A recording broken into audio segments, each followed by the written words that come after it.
இன்னைக்கு நான் உங்கள் மத்தியில பேச எடுத்துக்கொண்ட தலைப்பு என்னவென்றால் இளைப்பாறுதல்.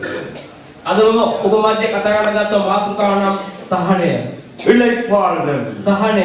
இன்னைக்கு இளைப்பாறுதலை தேடி ஜனங்கள் அங்கும் இங்கும் அங்கலாய்த்துக் கொண்டிருக்கிற நாட்களிலே ஜீவித்துக் கொண்டிருக்கிறோம். අද සහනය සොයමින් ඒ මිනිසුන් මේ සැරිසරන්නව කාලයක අප ජීවත් වෙන්නේ. இளைப்பாறுதலுக்காக தெய்வங்களை நோக்கி ஒரு கூட்டம் ஜனம் சென்று கொண்டிருக்கிறது. සහනය උදෙසා දෙවිවරුන්ව සොයාගෙන කණ්ඩායමක් ඇවිදිනවා. இளைப்பாறுதலுக்காக அங்கும் இங்கும் அலைந்து திரிந்தும் இன்னும் இளைப்பாறுதல் இல்லாமல் தத்தளித்துக் கொண்டிருக்கிற ஒரு திரளான கூட்டம் இந்த உலகத்தில் எப்பொழுதும் நின்று கொண்டிருக்கிறது. සහනය සොයාගෙන මේ දුව ඇවිදිනවා කණ්ඩායමක්. නමුත් ඔවුන්ට සහනය ලැබෙන්නේ නැහැ. அருமை தேவஜனமே, අපුරු දෙවියන් වහන්සේගේ දරුවෝ விசுவாசிகளும் அவிசுவாசிகளும் இளைப்பாறுதலை தேடிக் கொண்டிருக்கிற நாட்களிலே ஜீவிக்கிறோம். ඇදෙලිවන්ත නොඇදෙලිවන්ත මේ සහනය වන්නව කාලයක අපි ජීවත් වෙන්නේ. விசுவாசிகள் சொல்லுகிற காரியம், நாங்கள் ஜெபிக்கிறோம் ஜெபிக்கிறோம் ஜெபிக்கிறோம், இன்னும் எங்களுக்கு ஜெபத்துக்கு பதில் இல்லையே. ඇදෙලිවන්ත කියන අපි යාඥා කරනවා නමුත් අපේ යාඥාට තාමත් පිළිතුරක් නැහැ. உள்ளும் இளைப்பாறுதல் இல்லை, சரீரமாகிய வெளிப்புறத்திலும் இளைப்பாறுதல் இல்லாமல் அனைவரும் ஜீவித்துக் கொண்டிருக்கிறார்கள். ඇතුළත් සාහනයක් නැහැ. ශරීරයෙන් පිටත් සාහනයක් නැතුව ඔවුන් ක්‍රියා කරනවා. பக்கத்தில் இருக்கிறவங்க கேளுங்க, உங்களுக்கு இளைப்பாறுதல் இருக்கிறதா? ළඟින් දැන් අහන්න ඔබට සහනය තිබෙනවද කියලා. மறுபடியும் கேளுங்க, உங்களுக்கு இளைப்பாறுதல் இருக்கிறதா? නැවතත් අසන්න ඔබට සහනය තිබෙනවද කියලා. சிலருக்கு சரீரத்தில் இளைப்பாறுதல் இல்லை, உள்ளும் இளைப்பாறுதல் இல்லை. සමහරක ශරීරේ සාහනයක් නැහැ, ඇතුළත් සාහනයක් නැහැ. இன்னைக்கு இளைப்பாறுதலுக்காக நிறைய பேர் போய் ரெஸ்ட் எடுக்கிறது. අද මේ සාහනය උදෙසා බොහෝ අය නිවාඩු ගත කරනවා. கடந்த வாரத்துல 2 வாலிபர்கள் என்று சொன்னாங்க, சபைக்கு வரல ஏன்னு கேட்டோன்னு சொன்னாங்க, பாஸ்டர் ரெஸ்ட் பண்ற நாள் ஒரு நாள் தான். පසුගිය සතියේ තරුණයන් දෙදෙනෙක්ව ඔවුන් සභාවට ආයේ නැහැ. ඇයි කියලා අහපුවම නිවාඩු ගන්න තියෙන්නේ එක දවසයි කිව්වා. எங்களுக்கு லீவ் இருக்குது அந்த வெள்ளிக்கிழமை மாத்திரம் தான், அன்றைக்கு மட்டும் தான் பாஸ்டர்களுக்கு ரெஸ்ட் எடுக்கலாம். අපේ නිවාඩු තියෙන සිකුරාදා විතරයි, එදාට විතරයි අපේ නිවාඩුවක් ගන්න පුළුවන්. நான் சபைக்கு சொல்ல வந்த காரியம் என்னவென்றால், ඔබ සභාවට කියනවා කාරණාව නම් சரீரத்தில் இளைப்பாறுதல் தேடி போகிறது பிரயோஜனம் இல்லை. ශරීරයේ සාහනය හොයාගෙන යන එක ප්‍රයෝජනවත් නෙමෙයි. சிலவனை சரீரத்தில் எங்களுக்கு இளைப்பாறுதல் ரெஸ்ட் இருக்கலாம், ஆனால் உள்ளான ஜீவியத்திலோ எங்களுக்கு இளைப்பாறுதல் இல்லை. සමහර අවස්ථා ශරීරය අපිට පිටස්තර ජීවිතය අපිට සාහනය තිබෙන ඇතුළ ජීවිතය අපිට සාහනයක් නැහැ. உள்ளான ஜீவியத்திலே, தனிப்பட்ட ரகசிய ஜீவியத்திலே, மனதிலே அங்கு இளைப்பாறுதல் இல்லாதபடியால் இன்றைக்கு அநேகர் தத்தளித்துக் கொண்டிருக்கிறார்கள். இன்னும் அநேகர் தற்கொலை செய்து தங்களே கொன்று விடுகிறார்கள். අපගේ අභ්‍යන්තර ජීවිතේ අපිට සාහනයක් නැති නිසා ඕය තමගේ ජීවිතය නැති කර ගන්න සිය දෙවිය හානි කර ගන්නවා. வேதத்திலே நாங்கள் பார்க்கிறோம், දෙවියන් වහන්සේ වචනේ අපි මෙසේ දකිනවා. ஆதியாகமம் 2ஆம் அதிகாரம் முதல் 3 வசனங்களிலும் இப்படியாக வரையப்பட்டிருக்கிறது. උත්පත්ති දෙවෙනි පරිච්ඡේදයේ පළවෙනි පද තුන මෙසේ ලියා තිබෙනවා. මෙසේ අහසත් පොළවත් එහි මුළු සේනාවක් මවා නිම කරන ලද්දේය. දෙවියන් වහන්සේ තමන් විසින් කළ සුඛී කර්මාන්තය සත්වෙනි දවසේ නිම කළසේක. උන්වහන්සේ තමන් විසින් කරන ලද සියලු වැඩවලින් සත්වෙනි දවසේ නිවාඩු ගත්සේක. දෙවියන් වහන්සේ තමන් මැව්වා වූ සෑදුවා වූ සුඛී සියලු වැඩවලින් සත්වෙනි දවසේ නිවාඩු ගත් හේයින් ඒ දවසට ආශිර්වාද කොට ඒ සුද්ධයි නිම කළසේක. இவ்விதமாக வானமும் பூமியும் அவைகளின் சர்வ சுவையும் உண்டாக்கப்பட்டு தீர்ந்தன. தேவன் தாம் செய்த தம்முடைய கிரியை 7ஆம் நாளிலே நிறைவேற்றி தாம் உண்டாக்கின தம்முடைய கிரிகளை எல்லாம் முடித்த பின்பு 7ஆம் நாளிலே ஓய்ந்திருந்தார். 7ஆம் நாளிலே ஆண்டவர் என்ன செய்தாலும் ஓய்ந்திருந்தார். සත්වෙනි දවසේ දෙවියන් වහන්සේ කුමක්ද කළේ? නිවාඩු ගත්තා. ஓய்ந்திருந்தார் என்றால் இளைப்பாறுதல் அடைந்தார். නිවාඩු ගත්තා කියන්නේ උන්වහන්සේ සහනයෙන් සිටියා. அப்படின்னா கொஞ்சம் யோசித்து பாருங்க, அந்த வானத்தையும் பூமியும் சிருஷ்டித்த தெய்வம் அவர் ஓய்ந்திருந்தார் என்றால் அவர் களைப்படைந்து விட்டாரா? එසේන කල්පනා කරන්න ආසත්‍රවත් බැවුවා දෙවියන් වහන්සේ නිවාඩු ගත්තා කියන්නේ උන්වහන්සේ වෙහෙසටපත් වුණාද? எங்களுடைய தேவன் களைப்படைவதில்லை. අපගේ දෙවියන් වහන්සේ වෙහෙසටපත් වන්නේ නැහැ. அவர் ஏன் ஓய்ந்திருந்தார் என்று சொல்லப்பட்டிருக்கிறது என்றால், ඇයි උන්වහන්සේ සහනයෙන් නිවාඩු ගත කළේ නම් எல்லா காரியங்களையும் செய்துவிட்டு සෑම දෙයක්ම උන්වහන්සේ අවසන් කරලා ஒரு நாளிலே அவர் பரிசுத்தத்தை அவர் கொண்டாடுகிறார். செட் அபார்ட், அப்படி என்றால் எங்களை வேறு பிரித்து வைக்கிறார். එන අපේ වෙන් කරලා තබා ගැනීම. எல்லா காரியங்களையும் செய்துவிட்டு ஒரு நேரத்தை வேறு பிரித்து வைக்கிறோம். සෑම දෙයක්ම කරලා එක කාලයක් අපි වෙන් කරලා තබා ගන්නවා. வேறு பிரித்து ஏன் வைக்கிறோம் என்றால் பரிசுத்தத்துக்கு என்று வேறு பிரித்து வைக்கிறோம். ඇයි අපි වෙන් කරලා තබා ගන්නේ? අපි සුද්ධකම උදෙසා වෙන් කරලා තබා ගන්නවා. அந்த அதிகாரத்திலே 3ஆம் வசனம் இப்படி வரைகிறது. ඒ තුන්වෙනි පදයේ මෙසේ කියනවා. දෙවියන් වහන්සේ තමන් මැව්වා වූ සෑදුවා වූ සොකිය සියලු වැඩවලින් සත්වෙනි දවසේ නිවාඩුගත් හේයින් ඒ දවසට ආශිර්වාද කොට එය ශුද්ධයයි නිම කළසේක. தேவன் தாம் சிருஷ்டித்து உண்டு பண்ணின தம்முடைய கிரியைகள் எல்லாம் முடித்த பின்பு அதிலே ஓய்ந்திருந்தபடியால் தேவன் 7ஆம் நாளை ஆசீர்வதித்து அதை பரிசுத்தமாக்கினார். 7ஆம் நாள் அந்த ஓய்வு நாள் ரெஸ்ட் நாளை அவர் ஆண்டவர் என்ன செய்கிறார் என்றால் பரிசுத்தப்படுத்தினார். ඒ සුද්ධෝ දවසේ තුන්වෙනි දවස උන්වහන්සේ කුමක්ද කරන්නේ? උන්වහන්සේ ඒක සුද්ධවත් කරනවා. அப்படி இந்த ஓய்வு என்றால் என்ன தெரியுமா? ஒரு மனுஷனுடைய வாழ்க்கையில ஓய்வு என்றால் பரிசுத்தம் என்று அது வரையப்படுகிறது. එක මනුස්සගේ ජීවිත නිවාඩු කාලයක් නම් ඒක සුද්ධකම තමයි තීරණය. இந்த வார்த்தையை මේ වචනය நான் எபிரேய பாஷையில் எடுத்த அர்த்தத்தை பார்க்கும் பொழுது එබ්‍රෝ භාෂා තේරුම ගත් අවස්ථාවේදී காதோஷ் என்று சொல்லப்படுகிறது. කාදෝස් කියලා කියනු ලබනවා. அப்படி என்றால் அந்த நேரத்தை வேறுபடுத்தி இருக்கிறோம். එසේනම් ඒ කාලය වෙන් කරලා තබාගෙන තිබෙනවා. எங்கள் வாழ்க்கையில ஒரு இடத்துல பரிசுத்தத்தை கொண்டு வந்திருக்கிறோம். අපේ ජීවිත ස්ථානික සුද්ධකම රැගෙන ඇවිත් තිබෙනවා. கிரேக்க பாஷையில் இப்படியாக ග්‍රීක வரையப்பட்டிருக்கிறது. භාෂාව මෙසේ කියනවා. ஹாகியன் என்று சொல்லப்படுகிறது. හකියන් කියලා කියනු ලබනවා. அப்படி என்றால் நான் செய்த எல்லா காரியத்திலும் ஒரு பரிசுத்தம். එසේනම් මම කළා සෑම කාර්යයක් උදෙසාම සුද්ධකමක්. அதுதான் ஐயா இளைப்பாறுதல். ඒක තමයි නිවහඩුව සහාය කියන්නේ. பரிசுத்த குலைச்சல் இருக்கிற வாழ்க்கையில இளைப்பாறுதலே கிடையாது. සුද්ධකම නැති ජීවිතේ සාහනයක් ලැබෙන්නේම නැහැ. பக்கத்துல இருக்கிறவங்க கேளுங்க, ළඟින් එක්කලා කියන්න. இளைப்பாறுதல் இருக்குதா? ඔබට සහනය තිබෙනවද? இளைப்பாறுதல் வேண்டும் என்றால் ඔබට සහනය අවශ්‍ය නම් அதிலே பரிசுத்தம் இருக்க ඒ வேண்டும். තුළ සුද්ධකම තිබෙන්නට ඕන. பரிசுத்தம் இருந்தால் இளைப்பாறுதல் உண்டு. இளைப்பாறுதல் என்றால் பரிசுத்தம் தான். සුද්ධකම නම් පරිශුද්ධත්වයයි. පරිශුද්ධකම කියන්නේ සහනයයි. அருமை தேவச்சனமே, අපුරු දෙවියන් වහන්සේගේ දරුවනේ. நாங்கள் வேறு பிரிக்கப்பட்டு இருக்கும் பொழுது අපි වෙන් කරලා තබාගෙන ඉන්න අවස්ථාවේදී எங்களுக்குள்ளே பரிசுத்தம் இருக்கிறது. අප තුළ සුද්ධකමක් තිබෙනවා. அப்படி என்றால் இளைப்பாறுதல் வந்துருச்சு. ඊනම් සහනය පැමිණිලා අප තුළ. பரிசுத்தம் இல்லாதவருடைய வாழ்க்கையில இளைப்பாறுதலே கிடையாது. සුද්ධකම නැති ජීවිතේ සහනයක්ම නැහැ. அது மந்திரியாய் இருக்கட்டும், ඒ මන්ත්‍රී කෙනෙක් அது වෙන්න පුළුවන්. பிரதம மந்திரியாய் இருக்கட்டும், ඒක අගමැති කෙනෙක් වෙන්න பெரிய පුළුවන්. ஒரு ஐஸ்வர்யவானாய் ලොකු இருக்கட்டும், ධනවතෙක් වෙන්න அது ஒரு පුළුවන්. போதகராய் இருக்கட்டும், அது ஒரு விசுவாசியாய் இருக்கட்டும், ඔබ ඇදහිලිවාදී පාලකයෙක් වෙන්න පුළුවන්. யாராய் இருந்தாலும் කවුරු වුණත් பரிசுத்தம் இல்லாவிட்டால் සුද්ධකම නැත්නම් அவனுக்குள்ளே இளைப்பாறுதல் இல்லை. ඔහු තුළ සහනයක් නැහැ. வேறு பிரிந்தல், වෙන් කළා වූ ජීවිතයක්. வேறாக வைக்கப்பட்ட காரியம், වෙන් කරපු ජීවිතයක්. அது ஒரு விசேஷித்தமான காரியம். ඒක විශේෂ වූ දෙයක්.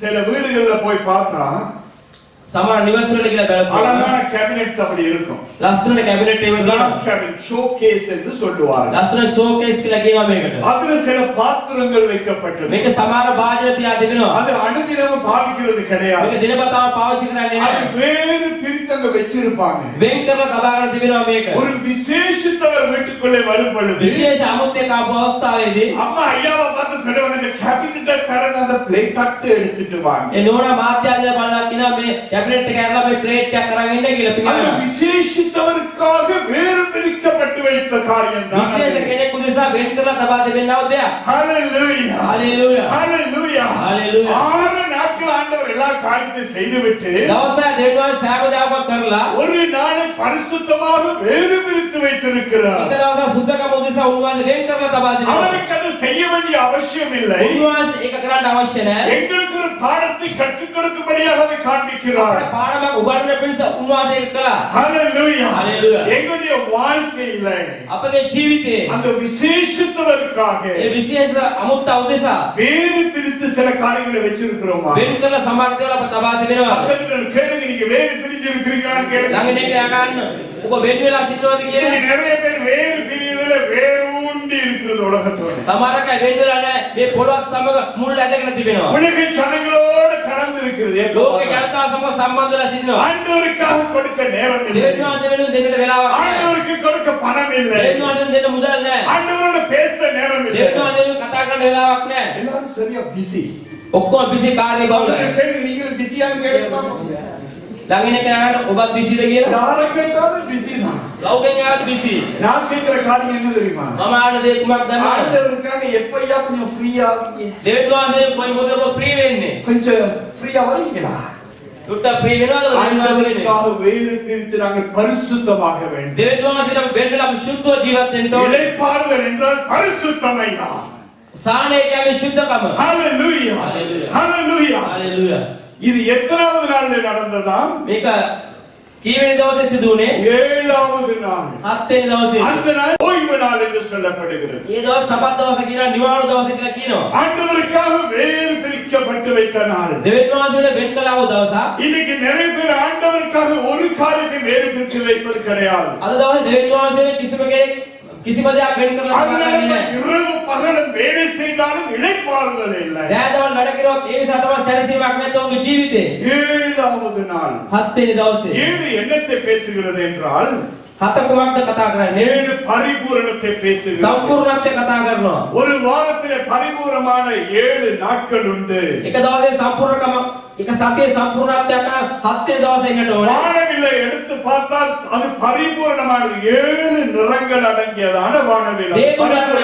මේක සම්පූර්ණ වෙන්නේ වර්ණ 7කින් සමන්විත වුණොත් විතරයි. நாங்கள் கீத வாத்தியங்களை எடுத்து பார்த்தால் අපි සංගීත භාණ්ඩ අරගෙන බැලුවොත් அதுல எத்தனை சுரங்கள் இருக்கிறதா? ඒකට ස්වර කීයක් තිබෙනවද? சில கீத வாத்தியங்கள் வாசிக்கிறவங்களுக்கே தெரியாது போல. සමහර සංගීත භාණ්ඩ වාදනය 7 சுரங்கள் இருக்கிறது. සප්ත ස්වර කියලා කියනවා. 7 சேர்ந்தாதான் பரிபூரணம் ஐயா. 7ම එකතු වුණොත් තමයි මේක සම්පූර්ණ වෙන්නේ. அப்படி என்றால் எங்களுக்கு ஓய்வு என்று சொல்லப்படும் என்றால் எங்களுக்குள்ளே ஒரு பரிபூர்ணம் வந்து கொண்டிருக்கிறது என்று அர்த்தப்படுகிறது. නිවාඩුවක් පැමිණලා කියන අවස්ථාවට අපේ ජීවිතේ සම්පූර්ණත්වයක් පැමිණලා කියන එකේ තේරුමයි. நாங்கள் எங்களை ஆண்டவருக்கு ஒதுக்கி வைக்கும் பொழுது අපි අප දෙවියන් වහන්සේ වෙන් කරලා තබා ගන්න ஓய்வு අවස්ථාවේ நாளுக்காக ஆண்டவருக்கு எங்களை கொடுக்கும் பொழுது නිවාඩු දවස් දෙවියන් වහන්සේට දෙන අවස්ථාවේදී அடுத்தது எங்களுக்குள்ள வர்ற காரியம் என்ன தெரியுமா? ඊළඟ මොහොතේ අප තුළ කුමක්ද පැමිණෙන්නේ? இளைப்பாறுதல். සහනය. இளைப்பாறுதல். සහනය පැමිණෙනවා. ஒவ்வொரு வெள்ளிக்கிழமை ஆராதனைக்கு வந்து ஒவ்வொரு கூட்டங்களிலும் கலந்து கொண்டு தேவனோடு சம்பந்தப்படுகிறவர்களுக்கு என்ன கிடைத்திருக்கிறது என்றால் இளைப்பாறுதல். ஹalleluya. දෙවියන් වහන්සේම සම්බන්ධ වෙන අවස්ථාවේදී කුමක්ද ලැබෙන්නේ?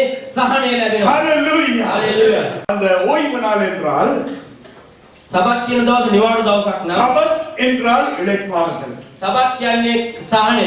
பக்கத்துல கேளுங்க, இளைப்பாறுதல் இருக்கா? ළඟට කියනවා අපට සහනය තිබෙනවද කියලා. ஆண்டவர் தேடி வந்தா தான் இளைப்பாறுதல். දෙවියන් වහන්සේ හොයාගෙන ආවොත් තමයි සහනය තිබෙන්නේ. எல்லா வேலையும் 6 நாள் செஞ்சாச்சு.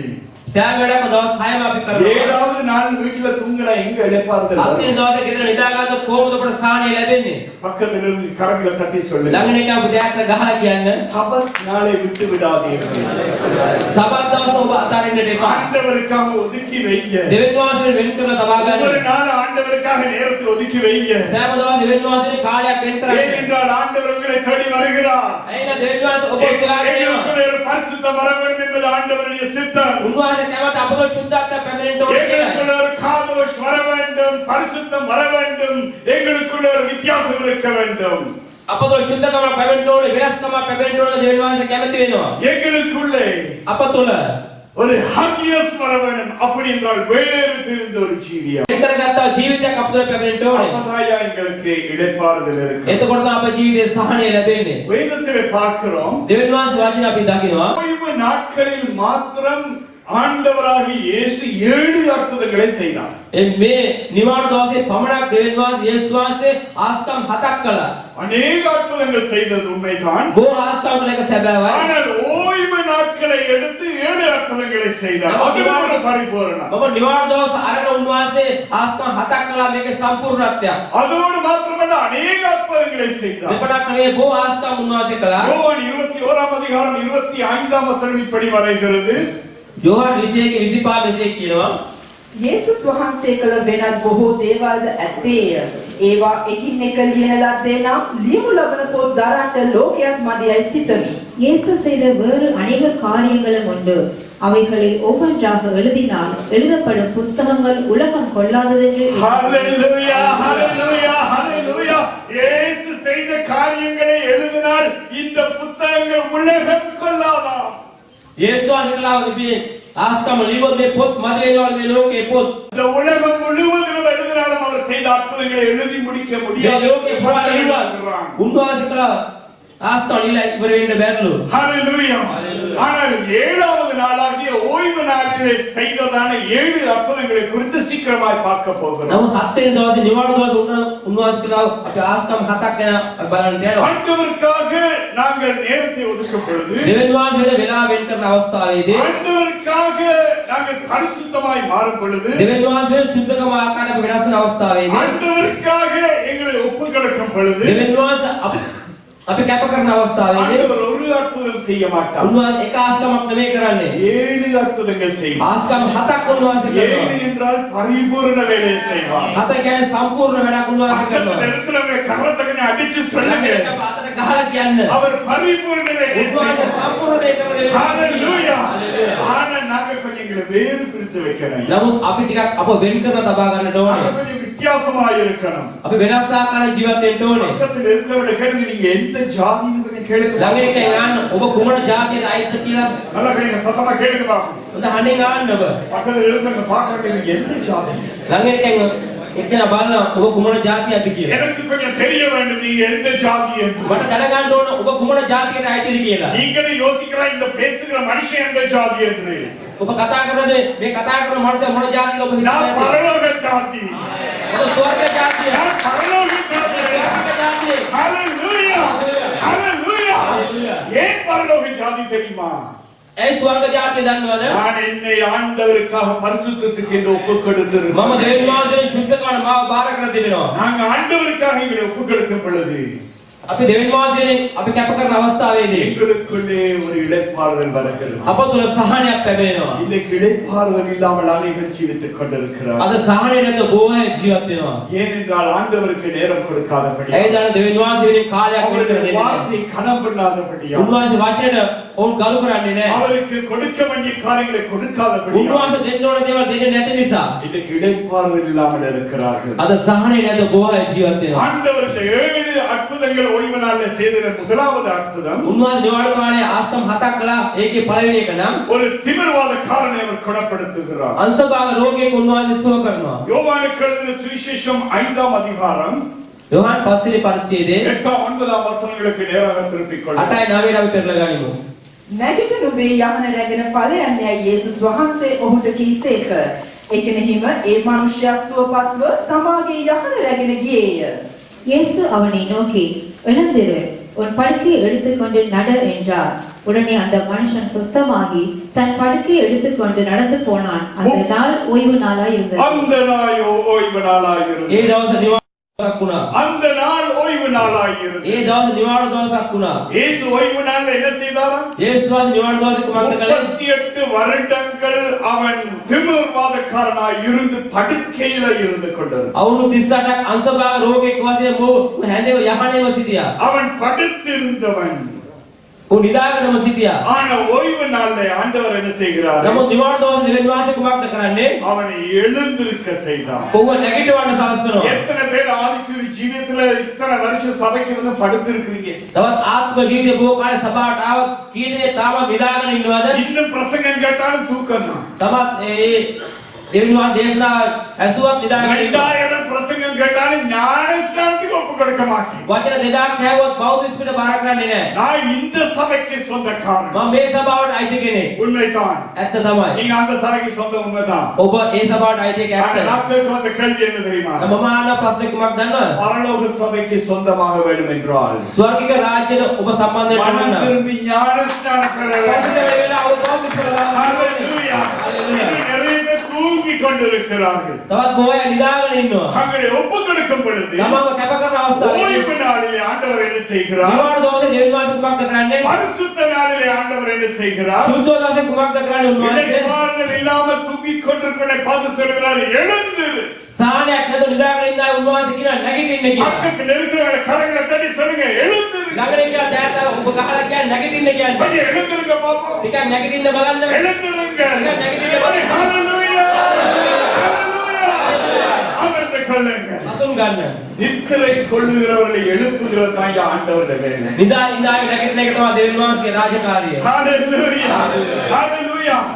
ஆகவே அடுத்த வெள்ளிக்கிழமை கேம்ப்ல வந்து எங்க சகோதரர்கள் உங்களை எழுப்பணும்னு எதிர்பார்க்காதீங்க. ඊළඟ සිකුරාදා අපගේ සහෝදරයන්ගේ සිතාද ඔබ නැගිටවන්නේ නැහැ. இன்னும் தூங்கிக் கொண்டிருந்தால் திமிர்வாதம் என்பதை மறந்து விடாதீர்கள். තව නිදාගෙන හිටියොත් ඔබට අංශභාගය කියලා ඔබ අමතක කරන්නට இங்க එපා. நிறைய பேருக்கு உள்ள திமிர்வாதம். බොහෝ අයට ඇතුළ අංශභාගයක් තිබෙනවා. சரீரத்துல எழுந்திருக்கிறாங்க, ஆவியில தூங்குறாங்க. ශරීරය නැගිටලා ඉන්න නමුත් ආත්මික ඔවුන් නිදාගෙන ඉන්නවා. ஓய்வு நாளிலே නිවාඩු දවසේදී அவர்களுக்கு இடைப்பாறுதல் கொடுக்கும்படியா ඔවුන්ට සහනය දෙන පිණිස இயேசு அந்த இடத்துக்கு வந்தார். යේසුස් වහන්සේ ස්ථානයට ආවා. இயேசு எங்க வந்தார் தெரியுமா? යේසුස් වහන්සේ කොතනටද ආවේ? இயேசு வந்த இடம் என்ன தெரியுமா? යේසුස් වහන්සේ පැවිණාව ස්ථානය කුමක්ද? பெதஸ்தாவுக்கு வந்தார். බෙතෙස්දා කියන ස්ථානයට. ஒவ்வொரு வெள்ளிக்கிழமையும் සෑම සිකුරාදාවකම காலையில் இந்த பெதஸ்தாக்கு இயேசு வருகிறார். උදෑසන මේ බෙතෙස්දාට යේසුස් වහන්සේ පැමිණෙනවා. அப்படியே கடந்து வருகிறார். මේ වගේ උන්වහන්සේ ගමන් කරමින් එනවා. தூங்கிக் கொண்டிருக்கிறவர் திமிர்வாதக்காரரை எழுப்பும்படியாக இயேசு வந்து கொண்டிருக்கிறார். නිදාගෙන ඉන්න අංශභාග රෝගීන් නැගිටින පිණිස උන්වහන්සේ ஒவ்வொரு வெள்ளிக்கிழமை இந்த பெதஸ்தாவிலே இயேசு உங்களை தேடி வந்து கொண்டிருக்கிறார். கேள்வி என்ன தெரியுமா? எழும்ப ஆயத்தமா? ප්‍රශ්නේ කුමක්ද? ඔබ නැගිටින්න සූදානම්ද? கேள்வி என்ன தெரியுமா? திமிர்வாதத்தை விட்டு எழும்ப ஆயத்தமாய் ප්‍රශ්නේ இருக்கிறீர்களா? කුමක්ද? අංශභාග අතහැරලා ඔබ නැගිටින්න நீங்கள் සූදානම්ද? ஆயத்தம் என்றால் இயேசு ஆயத்தமாய் இருக்கிறார். සූදානම් යේසුස් වහන්සේ සූදානම්ව සිටිනවා. ஆனால் இயேசு எழும்புன்னு சொன்ன நேரம் எழும்பணும். ඔබ යේසුස් වහන්සේ නැගිටින්න කියන අවස්ථාවේ ඔබ නැගිටින්නට நாங்க ඕනේ. என்ன சொல்லுவோம் தெரியுமா? අපි කුමක්ද කියන්නේ? இன்னும் கொஞ்சம் தூங்குவோம். තව ටිකක් නිදා ගන්න. வெள்ளிக்கிழமை தானே 10 மணி வரைக்கும் தூங்குவோம். සිකුරාදා 10 වෙනිදා නිදා ගන්න පුළුවන්. போறவங்க போங்க. ආයෙ යන්න. அதனால தான் இடைப்பாறுதல் இல்லை. ඒ නිසා තමයි සාහනය எத்தனை නැහැ. பேருக்கு இடைப்பாறுதல் வேணும்? කීදෙනෙකුට සාහනය අවශ්‍යයිද? எத்தனை பேருக்கு இடைப்பாறுதல் வேணும்? කීදෙනෙකුට සාහනය අවශ්‍යයිද? இங்கிருந்து சபை கூடுதலை விட்டுவிட வேண்டாம். අද ඉන්න සභාවේ එක්රැස් වෙන ඔබ අතාරින්නට එපා. வாரந்தோறும் இந்த வெதசாக்கு வாங்க. ඔබ සතිපතා මේ බෙතස්දාට පැමිණෙන්න. உங்களையும் என்னையும் தேடி என் தெய்வம் இறங்கி வருது. ඔබව මම ඉස්සරහට උන්වහන්සේ ஹalleluya. ஹalleluya. என் தெய்வம் இறங்கி வந்தார். මගේ දෙවියන් වහන්සේ දැස ආවෝ. அவர் வெறுமையாய் போனதாக උන්වහන්සේ නිකන් යන්න බෑ ඉතිහාසයේ උන්වහන්සේ. ஹalleluya. அவர் இறங்கி வந்தால் காரியங்களை செய்துவிட்டு தான் போவார். උන්වහන්සේ දැස ආවෝ උන්වහන්සේ කාර්යවල කරලා තමයි යන්නේ. உங்களுடைய வாழ்க்கையை மாற்றித்தான் ඔබේ செல்வார். ජීවිතය වෙනස් කරලා තමයි යන්නේ. ஆனால் நாங்கள் ஆயத்தமாக வேண்டும். නමුත් අපි සූදානම් වෙන්නට ඕනේ. இரண்டாவது அற்புதம். දෙවෙනි ආස්තමනම් மார்க் எழுதின சுவிசேஷம் 1ஆம் அதிகாரம் 21ஆம் வசனம் இப்படி வரைகிறது. මාක් 1:28 මෙසේ කියනවා. 21 ඔහු කපර්නහුමට පැමිණියෝය. එකිනෙහිම සබත් දවසේ උන්වහන්සේ සිනගෝගයට ඇතුල් වී ඉගැන්වූසේක. பின்பு கப்பர்நகூமுக்கு போனார்கள். உடனே அவர் ஓய்வு நாளில் ஜெப ஆலயத்திலே பிரவேசித்து போதகம் பண்ணினார். ஓய்வு நாளில் எங்க போனாராம் ஆண்டவர்? නිවන දවසේ නිවාසේ කොහෙද ගියේ? சினபாலயத்துக்குள்ளே போனார். උන්ව සිනාගෝගයට ගියා. அன்றைக்கு கப்பர்நகூமிலே, ඉතින් කපර්නහුවල இன்றைக்கு கத்தார் தேசத்திலே අත කටාරවල எங்க வந்திருக்கிறார் ஆண்டவர்? මේ උන්වහන්සේ எருமைக்குள்ளே வந்திருக்கிறார். ஹalleluya. இன்னைக்கு உபதேசம் பண்ணுகிறார். අද ඔබට උපදේශ කරන පිණිස உபதேசம் பண்ணினதோடு முடிவடையவில்லை. උපදේශ කරන එක උන්ව නැතර කළේ නැහැ එතනින්. அடுத்த வார்த்தைகள் இப்படியாக வரைகிறது. ඊළඟ කොටසේ මෙසේ ලියනවා 22 முதல் 25 வரை. 22 සිට 25 දක්වා උන්වහන්සේගේ ඉගැන්වීම ගැන ඔහු විශ්මිත වූෝය. මක්නිසාද උන්වහන්සේ ලියන්නන් මෙන් නොව බල ඇති කෙනෙකු මෙන් ඉගැන්වූසේක. එකෙනෙහිම ඔවුන්ගේ සිනගෝගේ අශුද්ධ ආත්මයක් ආවේශ වූ මිනිසෙක් සිටියේය. ඔහු මොරගසමින් නාසරීය යේසුස් වහන්සේ ඔබට අපේ කම මොකද?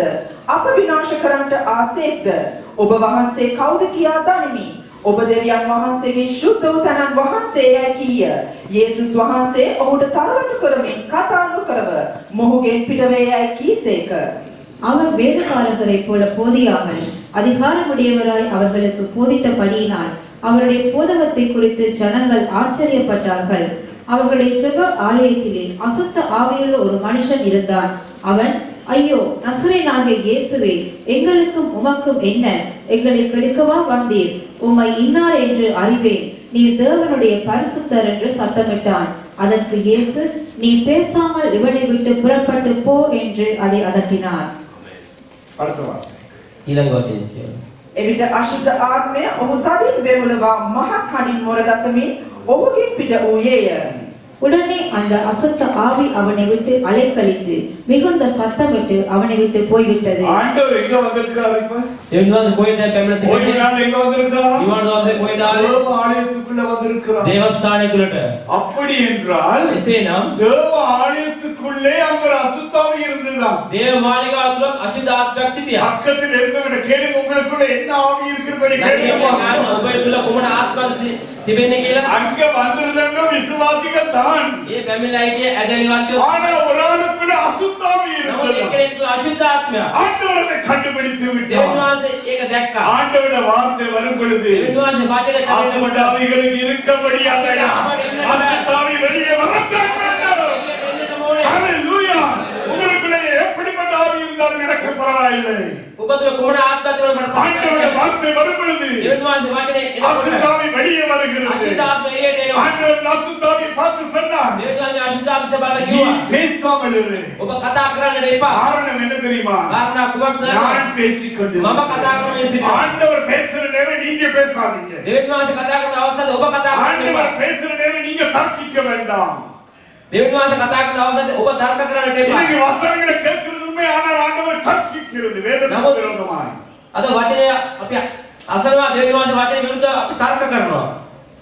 ஆண்டவர் பிசாசு பார்த்து சொன்னார், දෙවියන් වහන්සේ සාතන් அந்த සබලා කිව්වා. அசுத்தாவியை பார்த்து சொன்னார், අශුද්ධ ආත්මය බලලා කිව්වා. நீ பேசாத, ඔබ කතා නොකරන සිටින්න. புறப்பட்டு போன்னு சொன்னார். පිට වෙලා යන්න කියලා කිව්වා. எத்தனை பேருக்கு உள்ள அந்த ஆவி புறப்பட்டு போகும் எனக்கு தெரியாது. කීනෙක් තුල ඒ ආත්ම පිට වෙලා යයිද මම දන්නේ නැහැ. ஆனால் ஒரு காரியம் நிச்சயம், මමත් එක දෙයක් ඇත්ත. ஆண்டவர் வார்த்தை சொல்லுகிறது, දෙවියන් වහන්සේ වචනේ කියනවා. உங்களை கட்டி வைத்துக் கொண்டிருக்கிறதானே, ඔබ බැඳලා තබාගෙන உங்களை සිටිනවා. பிடித்து வைத்திருக்க கொண்டிருக்கிறதானே, ඔබ අල්ලගෙන உங்களை සිටිනවා. ஆளுகை செய்து ඔබ கொண்டிருக்கிறது පාලනය කරන්නා அந்த அசுத்த ஆவி ඒ අශුද්ධ ආත්මය. தேவனுடைய வார்த்தை வரும் பொழுது දෙවියන් වහන්සේ වචනේ පැමිණෙන புறப்பட்டு අවස්ථාවේ செல்லத்தான் வேண்டும். පිට වෙලා යන්න புறப்பட்டு செல்லத்தான் வேண்டும்.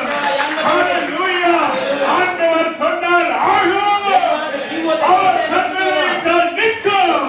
අනකොත කෙසේ නවතිනවා. ஆண்டவர் தேவ ஆலயத்துக்குள்ளே வந்து அந்த ஓய்வு நாளிலே மூன்றாவது அற்புதத்தை பார்க்க போகிறோம். තුන්වෙනි ආස්තාව බලන්න යනවා. மார்க் எழுதின சுவிசேஷம் முதலாம் அதிகாரம் මාර්ක් පළවෙනි පරිච්ඡේදයේ 29 முதல் 31 வசனம் வரை. 29 සිට 31 දක්වා. ඔහු සිනගෝගයෙන් පිටත්ව ආ කෙනෙහිම යාකෝබ් සහ යොහන් සමග සීමෝන්ගේද ඇන්ඩ්‍රූගේද ගෙදරට පැමිණියෝය. සීමෝන්ගේ භාර්යාවගේ මව උඩින් ඔත්පලව සිටියාය. එකෙනෙහිම ඕ අයගෙන උන්වහන්සේට කීවෝය. උන්වහන්සේ ඇවිත් ඇගේ අත අල්ලා අය නැගිට්ටුසේක. එවිට උණ රෝගය ඈ කෙරෙන් පහව ගියේය. ඈ ඔවුන්ට උපස්ථාන කළාය. உடனே அவர்கள் ஜெப ஆலயத்தை விட்டு புறப்பட்டு யாக்கோபோடும் யோவானோடும் கூட சீமோன் அந்திரேயா என்பவருடைய வீட்டிலே பிரவேசித்தார்கள். அங்கே சீமோனுடைய மாமி ஜுரமாய் கிடந்தாள். உடனே அவர்கள் அவளை குறித்து அவருக்கு சொன்னார்கள். அவர் கிட்ட போய் அவள் கையை பிடித்து அவளை தூக்கிவிட்டார். உடனே ஜுரம் அவளை விட்டு நீங்கிற்று. அப்பொழுது அவள் அவர்களுக்கு பணிவிடை செய்தாள். சீமோன் பேதுருவின் மாமியாருக்கு ஜுரம் வந்துவிட்டது. සීමෝන් පේත්‍රස්ගේ නැන්දම්මට උණ රෝගයක් පැමුණා. இதனால எத்தனை பேரோட மாமியாருக்கு ஜுரம் வந்துச்சோ எனக்கு මේ தெரியும். අවස්ථාවේ කී දෙනෙක් නැන්දම්ම වලට උණ තියනවද මම දන්නේ නැහැ. அவங்களுக்கு ஜுரம் இல்லாட்டியும் மாமியார்மாருக்கு நாங்க ஜுரம் கொடுக்கிறது. ඔවුන්ට උණ නැති වුණත් ඒ නැන්දම්ම වලට අපි උණ ඇති කරනවා. ஆவிக்குரிய ஜீவித்திலே ஜுரம். ආත්ම ජීවිතයේ උණ රෝගයක්. கேட்டா சொல்லுவாங்க, ஏன் வரல பாஸ்டர் ஃபீவர், ඇහුවොත් කියනවා ඇයි ආවේ නැද්ද කියලා ඇහුවොත් මට උණ කියලා කියනවා. காய்ச்சல் அடிச்சிச்சு. මට උණ තිබුණා කියලා කියනවා. பக்கத்துல கேளுங்க, என்ன காய்ச்சல் கேளுங்க. ළඟනින් යන්න ඔබට උණ මොන උණයක්ද කියලා. இன்னைக்கு நிறைய பேருக்கு ஆவிக்குரிய ஜுரம் வந்திருக்கிறது. අද බොහෝ අයට ආත්මික උණ රෝගයක් තිබෙනවා. ஆவியிலே தூக்கம், அங்க காய்ச்சல் அடிக்குது ஐயா. ආත්මික නිදාගෙන ඉන්නවා එතන උණ රෝගය. அன்னைக்கு மாமியாருக்கு, இன்னைக்கு எங்களுக்கு. එදා නැන්දම්මට අද අපිට இன்னைக்கு அப்பா அம்மாக்கு, சகோதர சகோதரிகளுக்கும் மாமன்மாருக்கும் ஜுரம் தான். අද අම්මට තාත්තට සහෝදර සහෝදරන්ට මාමාන්ඩියටත් උණ. உள்ளே ஜுரம் வந்து விட்டது. ඇතුලේ උණ පැමිණිලා. பக்கத்துல கேளுங்க, உங்களுடைய ஜுரம் எப்படி இருக்குன்னு ඇතුලේ கேளுங்க. ඉන්න කෙනා ඔබගේ උණ රෝගය කෙසේද කියලා ஆண்டவருடைய வார்த்தை வரும் பொழுது, දෙවියන් වහන්සේ වචනේ පැමිණෙනකොට ஆண்டவருடைய வார்த்தை வரும் பொழுது දෙවියන් වහන්සේ வචනේ පැමිණෙනකොට ஆவிக்குரிய ஜுரம் புறப்பட்டு செல்லத்தான் வேண்டும். සියල්ල පිට වෙලා යනවා. ஹalleluya. வியாதிகள் மாறத்தான் රෝග வேண்டும். සියල්ල වෙනස් වෙන්න යනවා. குரோதம் மாறத்தான் வேண்டும். සෑම රෝගයක් වෙනස් වෙනවා. பொறாமை மாறத்தான் வேண்டும். ඊර්ෂ්‍යා වෙනස් වෙන්නට යනවා. உள்ளே ஜுரம் இருக்கிறது, பொறாமை என்பதான ஜுரம், ඇතුලේ ඊර්ෂ්‍යා කියන උණ තිබෙනවා. கோபம் என்பதான என்றுதான் சொல்றோம். කෝපය කියන්නේ උණ. வைராக்கியம் என்றுதான் ඒ சொல்றோம். වෛරය කියන්නේ උණ. நான் ஒரு காரணம் பார்த்துக் கொள்வேன்னு சொல்றது. මම එක දවසකට බලා ගන්නම් කියලා කියනවා. விசுவாசிகள் வாயிலிருந்து இப்படி வரக்கூடாது. ඇදලිවන්තයි මුඛයේ මේ පිටවෙන්න හොඳ නැහැ. இது நான் உனக்கு செய்வேன். හිතව මම උඹට කරන්නම්. பக்கத்துல சொல்லுங்க அது ஜுரம். ළඟින් එක්ක කියන්නේ ඒක උණක්. அந்த ஜுரத்தை அனுப்புறதுக்கு இயேசு இங்க வந்திருக்கிறார். ඒ උණ නැති කරන්න තමයි යේසුස්. ஹalleluya. ஆவியானவர் தொட்டு கையை பிடிச்சு எழுப்பி விட்டார். මේ නැන්දාම උන්වහන්සේ අල්ලලා නැගිටෙව්වා. ஹalleluya. எத்தனை பேர் இன்னைக்கு எழும்புறீங்க? ඊයේ අද නැගිටිනවද? கரங்களை உயர்த்தி ஒரு ஹalleluya. அப்படி என்றால் ஜுரம் மாறிக்கொண்டிருக்கிறது. උණ වෙනස් වෙමින් පවතිනවා දැන්. அடுத்த நான்காவது அற்புதத்தை பார்க்க போகிறோம். හතරවෙනි ආස්වාව බලන්න යනවා. சூம்பின கையை உடையவனை ஆண்டவர் குணப்படுத்தினார். වියලුණු අතක් ඇති මනුස්සයා දෙවියන් සුව කළා. மார்க் எழுதின சுவிசேஷம் 3ஆம் அதிகாரம் முதல் 2-3 வசனங்களை மாத்திரம் வாசிக்க கேட்கிறேன். මාක් 3 පළවෙනි 1-2 විතරක් අපි කියමු. උන්වහන්සේ නැවත සිනගෝගයට ඇතුළු සේක. වියලුණු අතක් ඇති මිනිසෙක් එහි සිටියේය. එවිට ඔහු උන්වහන්සේට වරද තබන පිණිස උන්වහන්සේ සබත් දවසේදී ඔහු සුව කරන සේකද කියා බලා සිටියෝය. උන්වහන්සේ නැගිට ඉදිරියට වරෙන්න වියලුණු අත ඇති මිනිසයාට කියා ඔවුන්ට කතා කොට සබත් දවසේදී සුදුසු වන්නේ යහපත කිරීමද නොහොත් නපුර කිරීමද ප්‍රාණයක් ගැලවීමද නොහොත් නාස්ති කිරීමදයි ඔවුන්ගෙන් ඇසූ සේක. ஆமென். மறுபடியும் அவர் ஜெப ஆலயத்தில் பிரவேசித்தார். அங்கே சோம்பின கையுடைய ஒரு மனுஷன் இருந்தார். அவர் சரி, மறுபடியும் எங்க வந்தாலும் නැවත වාරයක් කොහෙද පැමිණියේ? சொல்லுங்க. கத்தார் மார்க்கெட்டுக்கு தான் போனார். කටාර් මාකට් එකටද ගියේ? நஜ்மா மார்க்கெட்டுக்கு தான் போனார். නජ්මා මාකට් එකටද ගියේ? எங்க போனாலும் කොහෙද ගියේ?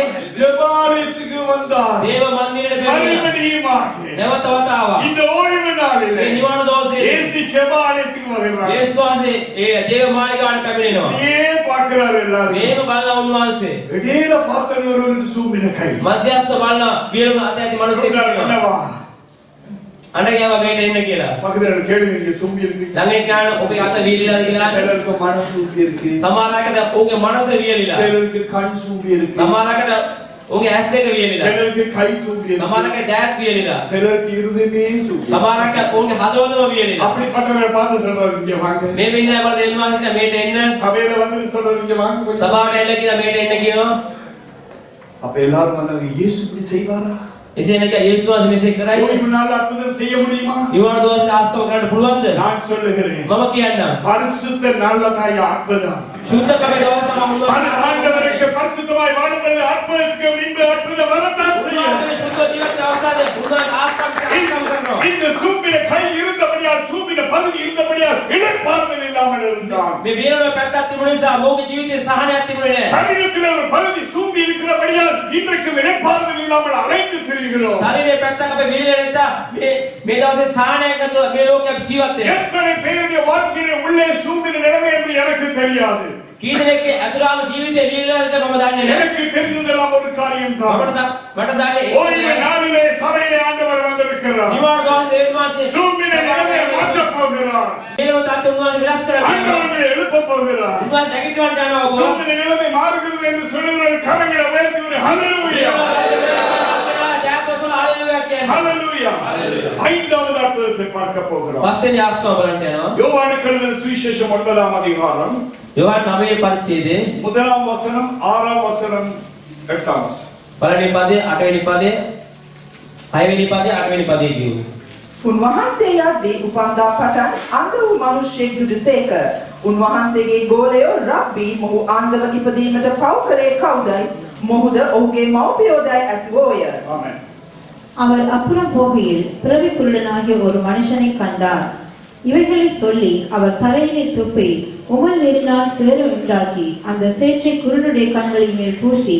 இப்பொழுது பார்க்கிறோம், ஓய்வு நாளிலே ஆண்டவர் போய்க் கொண்டிருக்கும் பொழுது எப்படிப்பட்ட ஒரு குருடனா? பிறவி குருடன். දැන් දෙවියන් නිවාඩු කාලේ උන්වහන්සේ ගමන් කරන අවස්ථාවේ කෙසේ අන්දෙක් දැක්කේ ජීවිතාන්ත උපදින්ම අන්ධ මිනිස්සෙක්. பிறந்த நாள்ல இருந்து வெளிச்சமாகிய இயேசுவை காணவில்லை. ඒ උපදිසිට ආලෝකය කියලා යේසුස් වහන්සේ දැකලා නැහැ. எந்த மதத்திலிருந்து வந்தாலும் பரவாயில்லை, මොන ආගමකින් පැමුණාද දන්නේ නැහැ. பிறவி குருடன் தான்.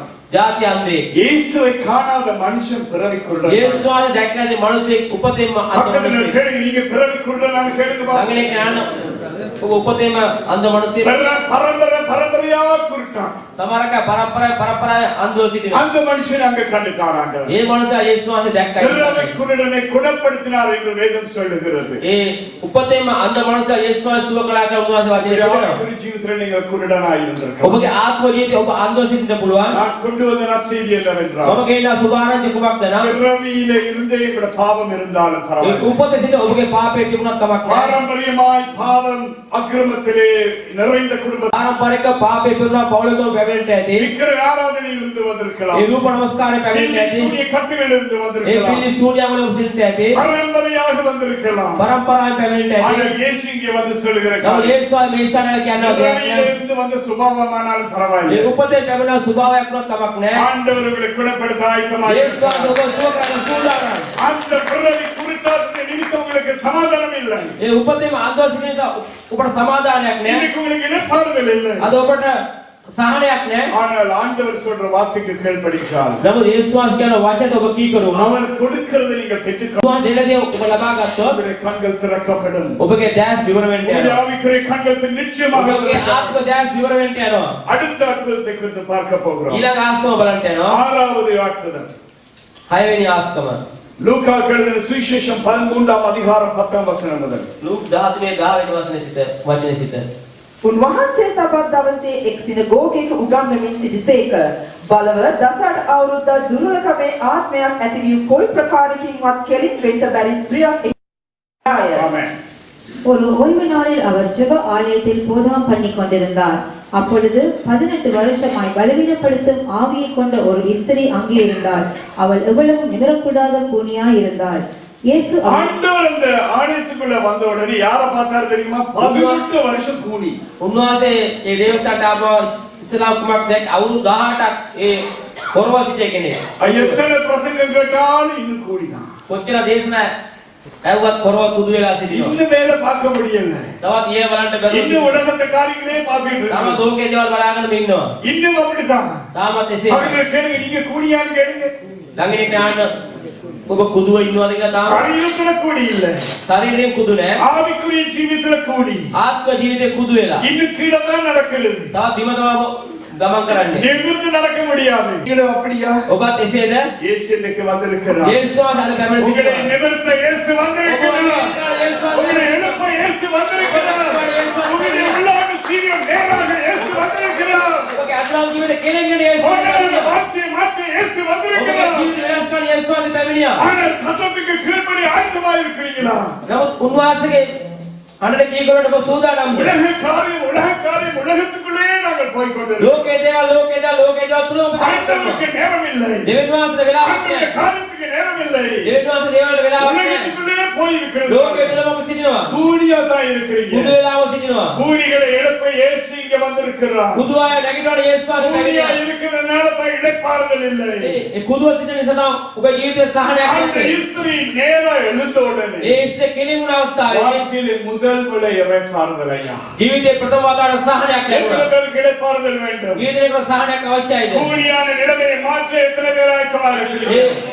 ඒ කුදු ගති වෙනස් කරන්න කී දෙනෙක් අවශ්‍යද? ஆண்டவருக்கு உங்களை ஒப்பு கொடுக்கப்படும். දෙවියන් වහන්සේ ඔබ කැප කරන கேட்கிற අවස්ථාවේ வார்த்தைக்கு ஒப்பு දෙවියන් கொடுக்கப்படும். වහන්සේ වචනට කැප කරන අවස්ථාවේ ஆண்டவர்களை நேராக்குவார். දෙවියන් වහන්සේ ඔබ කෙලින් කරනවා. கோணலான வழிகளை மாற்றுவார். හැදව මාර්ග උන්වහන්සේ වෙනස් කරනවා. ஏழாவது அற்புதம் 7 වෙනි ආස්කම. லூக்கா 14ஆம் அதிகாரம் ලූක් 14 වෙනි පරිච්ඡේදයේ 2ஆம் வசனம். දෙවෙනි පදේ. அப்பொழுது நீக்கோவே வியாதியுள்ள ஒரு மனுஷன் அவருக்கு முன்பாக இருந்தான். என்ன செய்வாரோ என்று ஜனங்கள் அவர் மேல் நோக்கமாய் இருந்தார்கள். நீர்க்கோவை வியாதி வந்ததா? දිය උදර රෝගයක්. எத்தனை பேருக்கு தெரியும் நீர்க்கோவை? කී දෙනෙක් දන්නා දිය උදර රෝගය அப்படின்னா කියන්නේ? நிறைய தண்ணி உள்ள. ගොඩාක් ඒ බඩේ වතුර. நிறைய பேர் தண்ணி, இந்த தண்ணி மத்த தண்ணி எல்லா தண்ணியும் உள்ள. ගොඩක් වතුර જાති බොනවා.